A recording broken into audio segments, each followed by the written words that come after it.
Alerta en C5N, datos del INDEC, inflación del mes de noviembre del 3,2%. Reiteramos, alerta en C5N, inflación de noviembre 3,2% sobre lo que había sido la medición de octubre 2018 de este año, ¿no? Representando un alza, atención con este dato, del 43,9% en los últimos 11 meses y donde las estimaciones de consultoras privadas, bueno, contábamos recién algunos relevamientos, quedaban cerca de un 3%, Adri. Bueno, finalmente 3,2% y ahí en pantalla la distribución respecto de las diferentes zonas de la República Argentina. Bueno, y hablábamos recién de un gobierno confiado, entusiasmado, en las últimas horas, sabiendo el ministro Duhovne que la inflación iba a rondar en ese número, dijo el ministro de Hacienda que Argentina está transitando a una baja de inflación gracias a la política dura del Banco Central. Daniela. Bueno, tenemos a Gustavo Marangoni aquí con nosotros, agregamos algunos datos que tienen que ver con las zonas. Bueno, la Patagonia siempre con un nivel superior, 4,2% en ese caso, y lo que es la región de Cuyo con 3,7%. Marangoni, buenas tardes, gracias por estar aquí con nosotros. Gracias por la invitación, como siempre. Bueno, ¿cuál es su primera apreciación respecto de estos datos que acabamos de conocer? No causa ninguna sorpresa. Esto es la consecuencia lógica de un año de crisis, de desmanejo, de enormes errores en la política económica, que con el aumento de inflación que este año va a estar cerca del 48%, que con una devaluación que superó el 100%, no podía tener otra traducción que un aumento significativo de la pobreza como el que estamos presenciando ahora. Así que la verdad que nadie puede alegar que esto lo toma desprevenido. Bueno, que el número sea 33,6 o 33 o 34, pero en ese detalle, en el macro, no causa ninguna sorpresa. Claro, pero el gobierno menciona dos elementos en referencia a la baja de la inflación, contracción monetaria y tasas de interés elevadas. Con estos dos mecanismos, instrumentos, ¿el gobierno va a seguir bajando la inflación, Gustavo? A ver, Adrián, imagínate que te duele la cabeza. Empezás a tomar una aspirina, 2 por día, 3, 5, 7, 8 aspirinas. Yo te pregunto, Adrián, ¿estás tomando 8 aspirinas? Sí, pero ya me duele un poco menos la cabeza. Te digo, mirá, tenés varios problemas. Primero que 8 aspirinas tendrían que tener un efecto demoledor al menos sobre tu dolor de cabeza. No lo tienen. Es decir, una inflación del 3,2% con supuestamente equilibrio presupuestario y con tasas de interés astronómicas y con un agregado monetario cero, es decir, con cero emisión, sigue siendo altísimo. Es decir, es una inflación muy alta aún sin esos remedios. Entonces volvemos a las aspirinas. Digo, y además, esas 8 aspirinas por día mínimo te van a destrozar el estómago, mínimo. Y además tenés que ir al médico porque evidentemente tenés otra cosa. Entonces acá lo que no se observa es, primero, que la medicina para curar el dolor de cabeza está haciendo estragos en el resto del organismo del paciente. En la pobreza, en la inflación, en el empleo, en el nivel de actividad. Entonces, este no es el camino para bajar la pobreza. Ya no hablemos de pobreza cero, olvidémonos de esas consignas de naturaleza electoralista, todo eso ya deviene abstracto.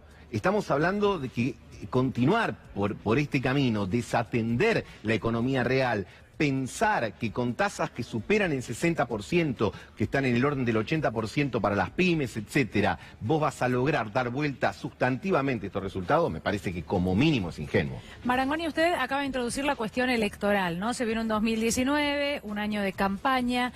Aparentemente, y a ver si coincide en esto, la propuesta del gobierno o el punto fundamental es mantener el dólar sin sobresaltos porque esto es lo que le podría generar mayores daños. Pero mientras tanto, y en base a todo lo que venía diciendo, bueno, hay como otras cuestiones, el incremento de la pobreza, lo que sucede con la inflación, que van generando también daños grandísimos. Pero la mirada no está puesta en solucionar eso, sino en mantener el dólar. Esto es como ir 4-0 abajo jugando de visitante y decir, bueno, me conformo con que no me hagan más goles. Pues decir, bueno, pero los que te hicieron hasta ahora, ¿cuándo los vas a revertir? Mirá, el gobierno a lo largo de todo este año, sobre todo en la primera parte del año, decía el mundo se nos cayó encima, la tormenta del mundo, etcétera. Repasamos los números del mundo y los números de la Argentina. Del 2015, desde que asumió este gobierno, hasta el año que viene proyectando, tanto los números del mundo como de la Argentina, los países desarrollados van a haber crecido un 15%. Los países en desarrollo un 19%, en la Argentina cae 3%. Listo, ya está. La Fiscalía descansa. No es que el mundo se le cayó encima a la Argentina. Ojalá. Ojalá nos hubiésemos contagiado y derramado algo de lo que al mundo le fue de bien en estos 4 o 3 años, y 4 con la proyección de crecimiento del presupuesto, de inflación, etcétera, para que Argentina hubiese mejorado un poco. Es decir, esto es mal diagnóstico, mala praxis y, obviamente, mirar solamente el factor financiero, con un agravante adicional. Quien gobierne la Argentina entre 2019, 10 de diciembre de 2019 y 10 de diciembre del 2023, va a tener que hacerle frente a vencimientos por 115.000 millones de dólares. Con lo cual, yo te diría, el panorama es complejo.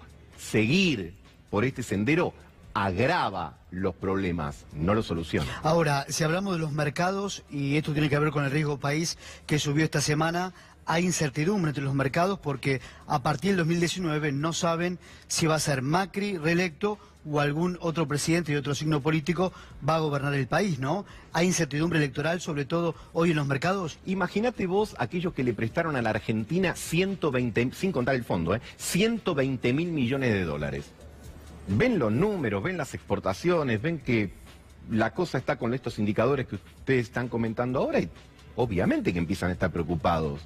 Porque ven el sendero, ven la trayectoria, dicen la trayectoria muy clara, acá lo que hay que ver es la velocidad. Pero esto no tiene que ver con el triunfo del peronismo entonces, sino con los indicadores que ya estamos contando. Esto tiene que ver con el hecho de haberte endeudado enormemente en 3 años y no haber utilizado esos recursos para lo que se supone que te hace crecer, más ruta, más camino, más puertos, más aeropuertos, etcétera. Entonces vos decís, bueno, se endeudó, pero te endeudaste y si vos tenías un negocio, un restaurante con 20 mesas, ahora tenés uno con 40, con una cocina más grande, con más publicidad para atraer clientes. No pasó nada de eso.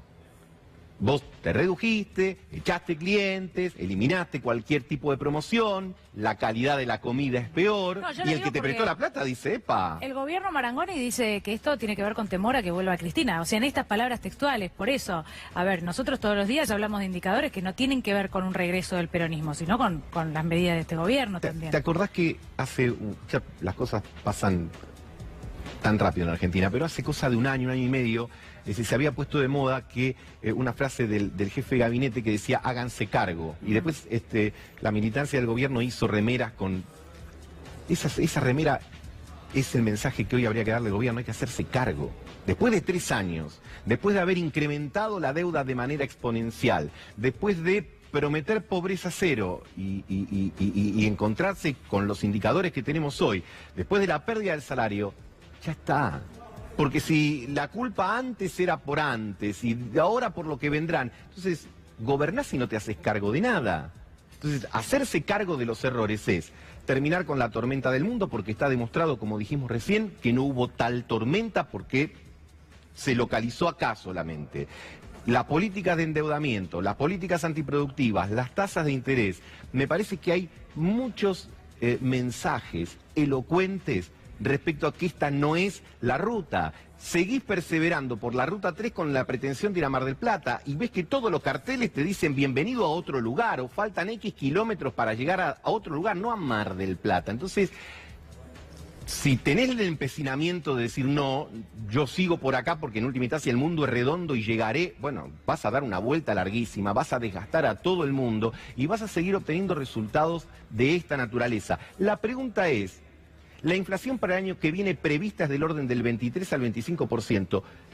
Con emisión cero y con déficit cero, si los salarios no se recuperan, si los salarios hacen al consumo y el consumo es el 70% de la economía, ¿de dónde vamos a empezar a estar mejor? ¿Cuáles van a ser los motores que van a llevar a que la Argentina tenga la posibilidad o la esperanza de tener más empleo y mejores salarios? Me parece que no es por acá. Gustavo, muchas gracias. Gracias a ustedes. Muy amable.